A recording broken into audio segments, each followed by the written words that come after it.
Welcome back to Abandoned Mind. On this channel we explore stories that belong on the deep or darker depths of this world. So it's been a long time since I've uploaded a video to this channel. I was working on other video scripts when it was taking too long to work on our script, so I jumped to this one. And that's why this one is going out first. I promise you that the ARG you all guys have been demanding will be coming out. It's just that it's taken a lot more time than I thought. It's a huge rabbit hole basically.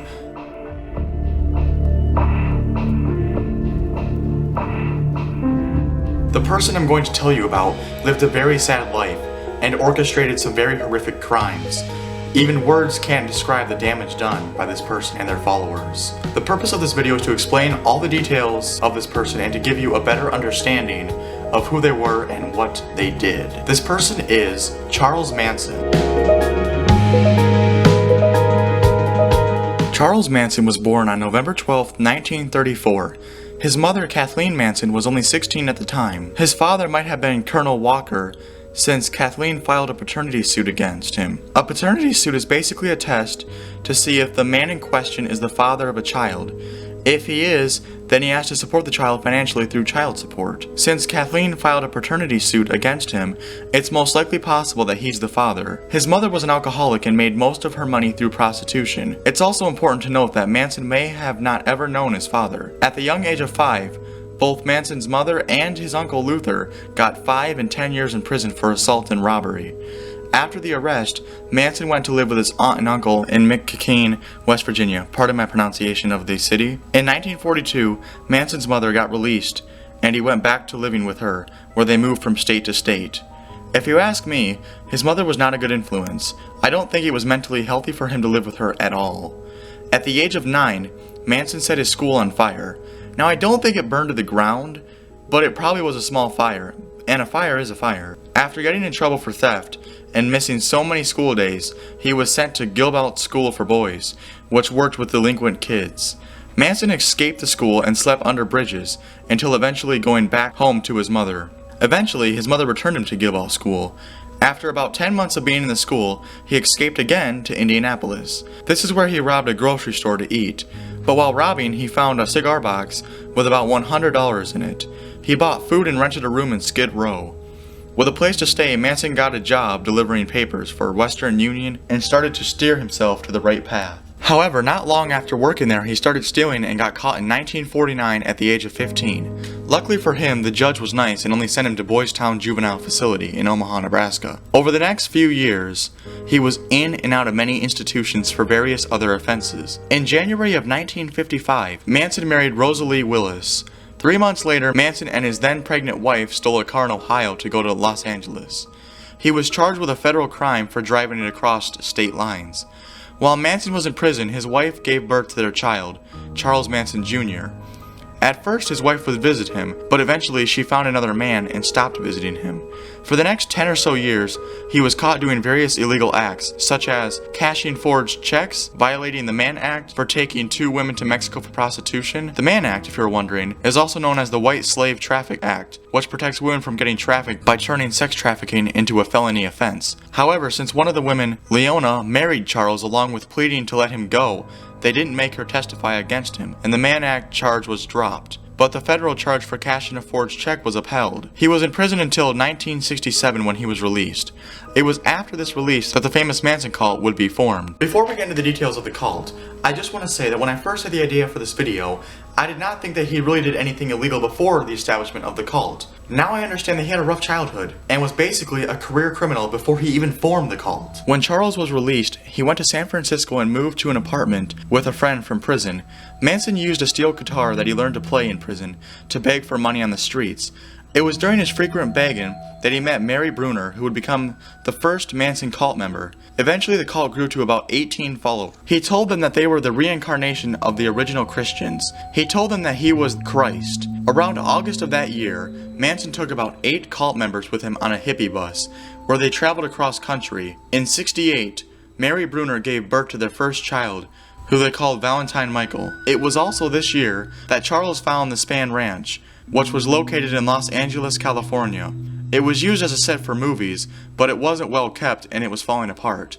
The cult members would do chores on the ranch and have sex with the owner, George Spain. Since the owner was blind, the cult members helped him around. Lynette Frome, who was one of the members of the cult, was nicknamed Squeaky because she often squeaked when Spain pinched her thigh. It was at this time that the Manson cult received one of its first notable male members. Charles Watson quit college and moved to California where he met Manson. He was nicknamed Tex because of his southern accent. In December of 1968, a Topanga Canyon friend played him the Beatles album, which Manson became obsessed with. He became most obsessed with the song Helter, Skelter. The song had a metaphor for the fall of the Roman Empire, but Manson thought otherwise. He felt that he had more talent and could be more successful than the Beatles. Manson thought that the songs had subliminal messages that foretold a race war. In January of 1969, the cult members moved to Canoga Park and started to prepare for the end of the world. Manson planned to write an album with hidden messages that would spark a war between races. Manson's plan included the blacks winning and the cult members ruling over them. Although the record producer Terry Melcher didn't sign a contract with Manson, one of the songs he wrote was sung by the Beach Boys. The song was called Never Learn Not to Love. I'm your kind, and I see. Come on, you're a pretty girl.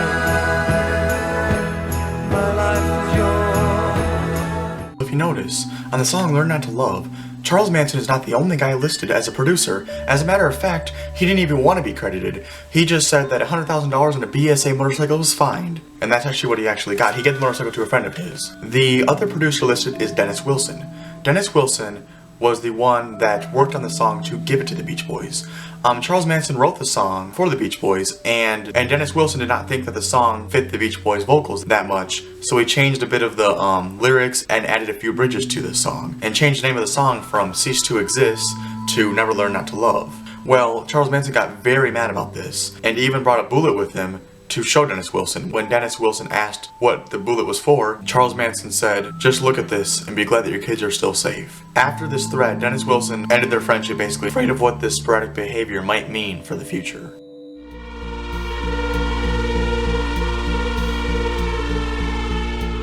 First of all, I want to say, Manson never killed anyone himself.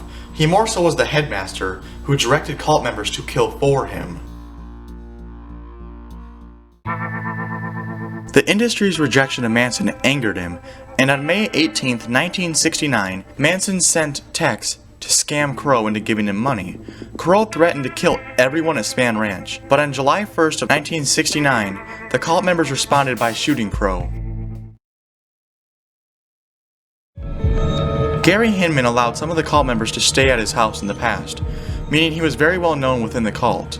Manson believed that Hinman was rich and wanted him to join the cult and hand over his alleged wealth. On July 25, 1969, Manson sent 3 members, Bobby Basoli, Mary Bruner, and Susan Atkins, to the Hinman house to get him to join and hand his money to Manson. Obviously, Hinman didn't listen, so they held him hostage. After a few days, Manson cut Hinman's left ear with a sword, and cult member Bobby Basoli stabbed Hinman in the chest twice, killing him. The cult members then used Hinman's blood to write Political Piggy along with the Black Panther symbol. Black Panther is a party that believed that African Americans should have their own nation. The group, though, ended in 1982. Whether or not the speculation is true, the evidence shows that Basoli was found sleeping in Hinman's car wearing clothes with Hinman's blood on them. The murder weapon was also found in a spare tire located in the trunk of the car. Actress Sharon Tate lived in Beverly Hills with her husband, director Roman Polanski. On August 9, 1969, Sharon was at home with her friends, Abigail Folger, Wojciech Frykowski, and Jay Sebring. Pardon the pronunciation of the names. She was pregnant and her husband was out. Charles Manson told cult members Charles Watson, Susan Atkins, and Linda Caspian, and Patricia Krenwinkel to enter Sharon's house. The reason Manson targeted this house is that it used to be owned by Terry Melcher, who rejected Manson and his music. It's not clear if Manson knew that Terry Melcher had moved out or not, but it appears he didn't care. Manson told the members, and I quote, "Destroy everyone in it as gruesome as you can." While the members were sneaking into the house, they ran into Stephen Parent, who was leaving. Watson shot Stephen in the chest 4 times.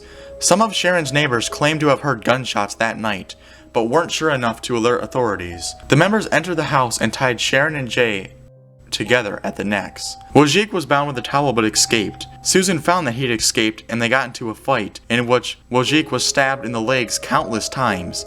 Watson then hit him in the head with the gun many times, so many in fact that the gun's grip broke off. Wojcik was then shot and stabbed multiple more times. Abigail then escaped the room that she was put in, which resulted in her being stabbed 28 times. Wojcik was still trying to escape, but Watson stabbed him until he was dead.